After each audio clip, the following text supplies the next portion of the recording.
here is another of our last of our kindergarten stories. It's called Schools Then and Now, and it's a social studies story because it's going to teach you about the differences between schools a long time ago and schools now. Long ago, schools looked different than they do now. How were they different? Let's find out. The building looks a little different. They kind of look like they're dressed a little bit different, maybe. Long ago, schools had one classroom. Children of all ages studied in the same classroom. They all had the same teacher. That means that kindergartners would be in the same room as sixth graders, and they'd have one teacher. That sounds a little crazy to me. They're all sitting at desks.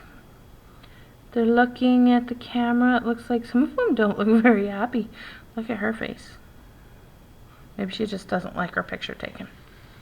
Today's schools are much bigger. They have many classrooms. Children study in classrooms with other children who are about the same age. About the same age, because sometimes there's 5-year-olds and 6-year-olds in kindergarten, right? Depending on when everyone's birthdays are. Long ago, children wrote with chalk on a slate. They also used pens made out of feathers. They dipped the feathers down into ink. So they didn't have paper and pencils to write with. They had to use little chalkboards, or they didn't have whiteboards either. And then they had, if they wanted to write on some paper, they had to use like a feather and dip it in that ink. Today, pens look different.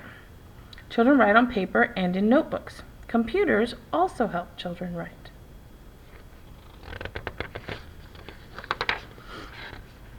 Some things haven't changed in schools.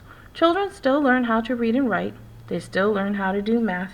They still play with their friends, or they still play with friends. They also still have teachers who love to teach them. Have a good day.